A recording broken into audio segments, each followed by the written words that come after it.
Welcome to the Election Judge Administrative Training. What we will cover: precincts, polling places, shared voting equipment, combined polling places, required notices, candidate filing, ballots, voting system testing, administering absentee voting, election judges, election day, after the polls close, after the election, record retention, election administration, and election judge recruitment. This presentation covers duties for even years. By Minnesota Statute 204B-28, requires auditor to meet with or otherwise communicate with all local election officials by November 2nd, 2020. Please refer to the election clerk guide. When using municipality, we mean any city or town. Metropolitan area covers 11 counties: Anoka, Carver, Chisago, Dakota, Hennepin, Isanti, Ramsey, Scott, Sherburne, Washington, and Wright. The municipality determines the precinct boundaries, the basic units for administering any elections. Each city must have at least one. Precinct boundary changes can happen before May 1st of state elections, or 90 days before the next election. Any redistricting is prohibited in the years ending 0 or 2. Annexations may change precinct boundaries as well. If they are done more than 21 days before a regularly scheduled election, they become effective at that election. If they are done less than 21 days before the regularly scheduled election, then they become effective after the election. If there are any precinct boundary changes, the municipality must notify the county auditor. The county auditor will update the SVRS system. Any house number or name of street changes, again, for any existing residents, the municipality must notify the county auditor. The county auditor will update the SVRS. There will be no changes within 45 days of election included affected residences. School districts may consolidate precincts for a standalone school district election only. They can combine multiple precincts. If normal board elections are in even years, then consolidation is only for special elections, like bonding or levy questions. Consider turnout for these elections when deciding on single combination for an entire district versus multiple combinations, and you must give 30 days notice to the county auditor. Municipality or school district may conduct mail elections for questions only with 74-day notice to the auditor. Polling places are determined by the municipality.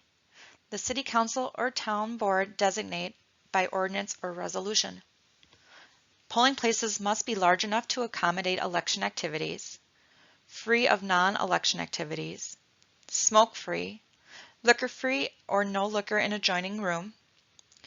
Consider number of booths election judges needed for a short wait time. Consider turnout for questions and presidential elections, and must be fully accessible. For polling places located outside of a boundary, for a city in whole or in part in the metro area, they must be within 1 mile of a precinct boundary. For towns and school districts outside of the metro, they must be within 5 miles of the town or school district boundary. Polling places must meet the minimum accessibility requirements: paved parking with wide reserved spaces, curb cuts or temporary ramps, no barrier in polling place impeding path of a person with disabilities to the voting booth, paved main routes free of stairs or have an elevator bypass, doorways and entrances must be a minimum 32 inches wide, walkways and hallways must be a minimum of 36 inches wide, hallways free of protrusions overhanging the floor, handrails on stairs, signs showing accessible routes into location, signs outlining assistance available, and at least one 34-inch high accessible voting station. Designations of polling places remain effective until changed. Changes cannot be made less than 90 days before the next election, or any time between a state primary or general election. The clerk must notify the auditor of any changes. Voters must be notified of change at least 25 days before the next election. PBCs can be sent by auditors. This is not for a school district change, or a letter can be sent by the clerk or auditor. It is recommended to visit early to the polling place to verify that locations are accessible. Polling place accessibility tool is available at the Secretary of State's website. Municipalities using a school district building should contact the school district annually to verify security requirements have not changed. Polling places must have assisted voting device availability. This is for all federal, county, municipal, and school district elections.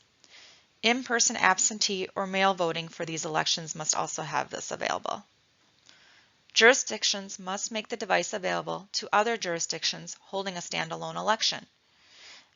They are responsible to pay any direct costs and prorate maintenance or storage costs. Shared voting equipment can occur when one precinct voting system can be used for up to 4 precincts, but they must be in the same county and a combined total of less than 2,500 voters as of June 1st. Participating precincts have to be at the same location, but they must have separate election judges, separate rosters, and separate summary statements. It does not require the Secretary of State or the county auditor approval. You must establish a single combined polling place no later than May 1st. No longer limited to precincts of only having less than 500 registered voters combined, but it has to be up to 4 continuous municipalities located outside the metro area in the same county. Each municipality must approve. Non-continuous precincts located in 1 or more counties, each governing body and the Secretary of State must approve. When combining polling places, each precinct should have separate rosters, separate ballot boxes, and separate summary statements. A single set of election judges may be appointed. A copy of the ordinance or resolution must be filed with the county auditor.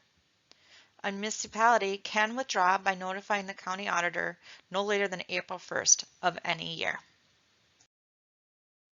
Optional primary and school combinations. A municipal and school district primary are optional. The resolution for adopting this must be done by April 15th.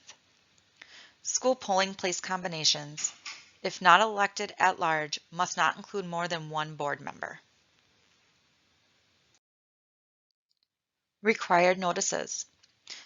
For any candidate filing periods, a 2-week publication notice must be done and must be posted 10 days. Notice of election to the auditor must be done 74 days before every municipal or school district election. Notice of cancellation to county auditor if 74 days before every municipal or school district election. The public notice of election must be done 14 and 7 days of published notice. 10 days posted notice, optional for municipalities. Towns and cities of the 4th class not in the metro area exempt from publication requirement but at least must post. Municipalities will send notice of mail election and mail procedures at least 10 weeks before the election. Notice of no state primary is done within 15 days after the close of filing. The election voting system public accuracy test must be published at least for 2 days' notice. Sample ballots for municipalities must publish and post at least 14 days before the election.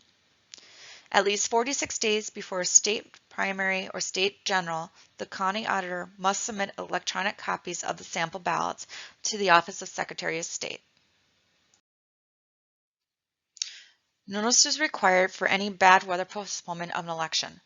This is not done for any state or general election. It can only be done for municipality or school. A decision can be done no later than 6 p.m. the day before the election.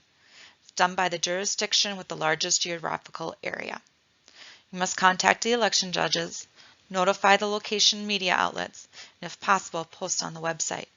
and must be rescheduled for the following Tuesday.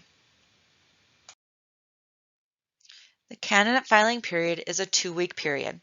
It's done 84 to 70 days before a primary, or 98 to 84 days before a general if there is no primary. 70 to 56 days before a township election. A municipal clerk must be open from 1 to 5 on the last day of filing. And there's a 2-day withdrawal period with no refund. You accept the affidavit of candidacy and filing fee, or petition in place of a filing fee. The filing fee is dependent on city class or charter. Electric filing for absentee candidates does not apply to municipal or school district offices. There is a separate filing to fill terms for vacancies. A candidate for filing must meet these requirements. Must be an eligible voter, have no other affidavit on file, there are limited exceptions, must be at least 21 years old, maintain a residence in the district for 30 days before the general election. If they are running for school board, they cannot be a registered sex offender, and charter cities may have other additional requirements. Local candidates are required to comply by the campaign finance reporting and campaign practices. 211A reporting form is required with the printed name, telephone number, signature, and email. It must include the total cash on hand, the total receipts and expenditures, and itemized contributions exceeding $100. The reporting schedule is that the initial report is due 14 days raised or spending of more than $750. It's due 10 days before a primary or special primary, 10 days before the general election or special election, and 30 days after the general or special election, plus be filed January 31st of each year. A certification of filing must be done 7 days after the election. No certificate of election can be issued if not submitted. This is including any write-in candidates that win. The final report includes all debts paid, 100 or less remaining in the balance, and ends all campaign activity for this. A violation of not filing this is a misdemeanor. For ballot creation, the clerks provide ballot information to the auditor as soon as possible after close of the withdrawal period for local offices and questions. For base rotation, the Office of Secretary of State draws the lot for the first precinct of partisan offices. The County Auditor draws the lot for any other rotating offices. The County Auditor may also delegate this to the clerks. The vendor completes the rotation for any remaining precincts. Clerks work with the auditor to enter ballot information into the state candidate filing system. This can either be done by the auditor or the clerk. No general initiative or referendum process, nor advisory elections. All electronic voting systems must go through a testing. It's a preliminary testing that tests marking and counting of offices and precincts for each ballot style. This is done at the public accuracy testing, which presents a demonstration of the accuracy of the preliminary testing. This also includes testing of the assisted voting device. Dates will be passed along to clerks once these have been set. Absentee voting for state elections is administered by the County Auditor's Office. They are also the office that always administer any UOCAVAs, which are military and overseas ballots. The last day for auditor to designate alternative absentee voting locations is at least 14 weeks before an election. Absentee voting for standalone elections is administered by the municipality or school clerks. This includes any health care facility outreach 20 days prior to the election day. The county auditor can agree to administer these absentees. The County Auditor's Office will always administer any UOCAVA ballots for these elections. Absentee voting period is 46 days before an election. For merged townships, it's 30 days before. The clerks administering absentee voting must have their city office open from 10 a.m. to 3 p.m. on the Saturday before election, and until 5 p.m. the day before election. Township offices must be open from 10 to 12 the Saturday before any March township election. School offices is not required to have any extended hours. The county auditor acting on behalf of a clerk must also have their office open from 10 to 3 on Saturday before the general and primary elections and until 5 p.m. the day preceding the election. Regular absentee applications means there's no excuse or reason to vote by absentee. These are processed by the county auditor. The absentee ballot board must accept or reject if delegated. The FPCAs for uniform and overseas citizens are processed by the county auditor, and the county auditor also approves any UOCAVA's ballots rejected or accepted. If an absentee ballot board is delegated, it is authorized to do an absentee ballot board by an ordinance or resolution. It must have election judges or staff trained as election judges and be trained in handling in the process of absentee ballots. Election judges. The clerk hires and assigns election judges. Party lists are given to the municipalities by May 15th. There is a minimum of 4 judges per precinct for state and general elections. Minimum of 3 for all other elections. At least 2 election judges in each precinct must be with different major party affiliation. The remaining judges can serve without political affiliation. No more than half the judges in each precinct may belong to the same major party. Party balance does not apply to standalone township or school elections. Compensation is set by the appointing authority, at least minimum wage, and 2/3 minimum for student trainees. Election judge training. The county auditor may delegate to the municipal clerk to provide election judge training. It may not delegate to a school district clerk. Required judge training is for any election judge, head judge, healthcare facility absentee voting election judge, or anybody assigned to the absentee ballot board. If election judge vacancies occur on election day, clerks may fill in the election judge vacancies if they have appointed alternates.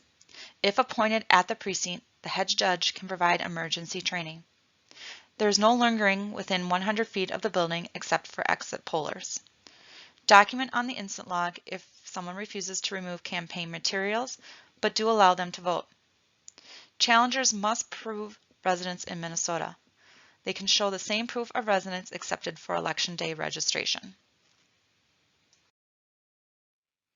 After the polls close, summary statements must be ran.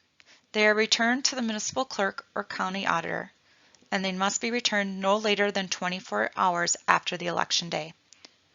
They must be sealed and signed over a seal, and check the summary statement's math and make sure everything is correct.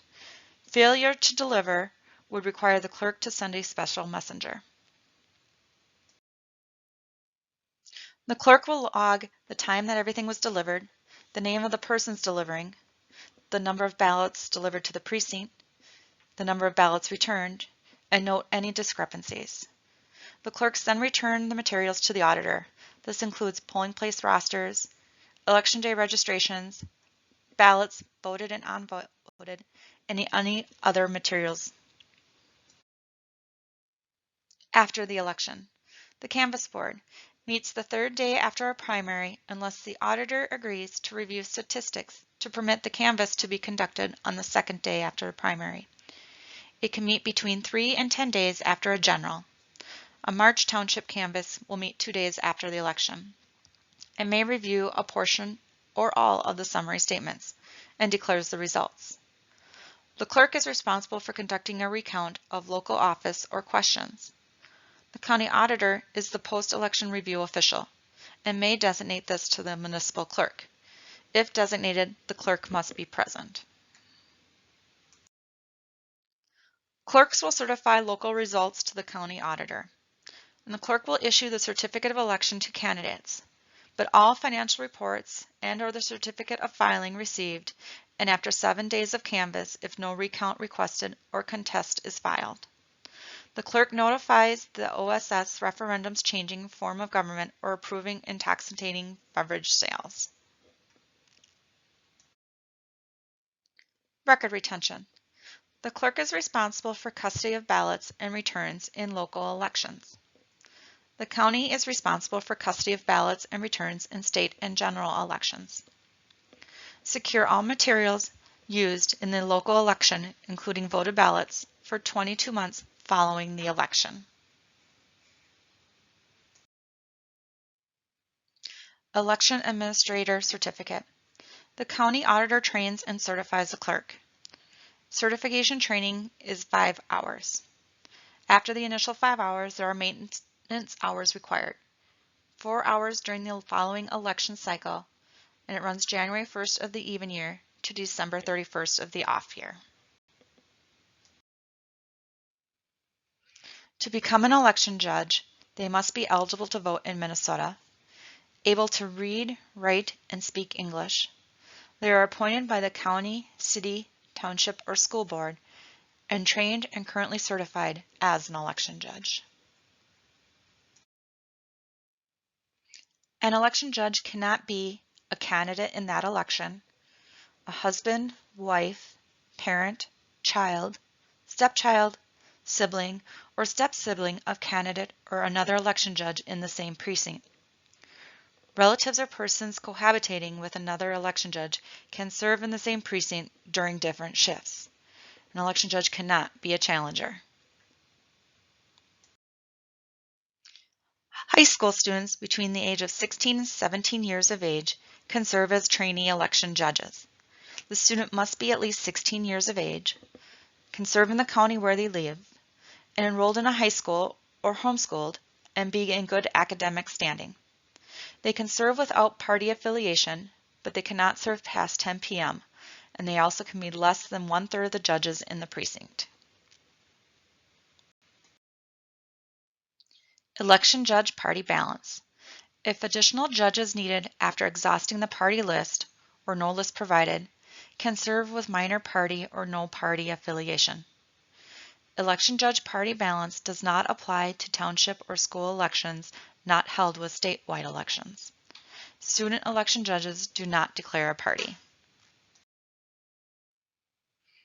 Election judge training materials can include the election judge guide, election judge videos, PowerPoint presentation, or election judge workbook. Should you have any questions, please contact the Sherburne County Auditor's Office at 763-765-4351. Thank you.